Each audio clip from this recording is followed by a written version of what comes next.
At midnight, a low, continuous hum echoes across silent cities.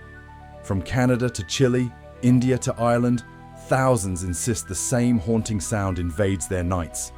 Scientists have swept rooftops with sensitive microphones, searched for secret machines, blamed power grids and distant factories, yet the hum remains elusive.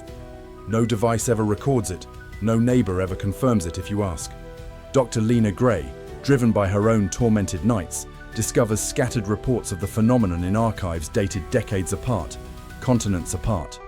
Each sufferer describes the same vibration, the sleepless racing heart, the inexplicable dread.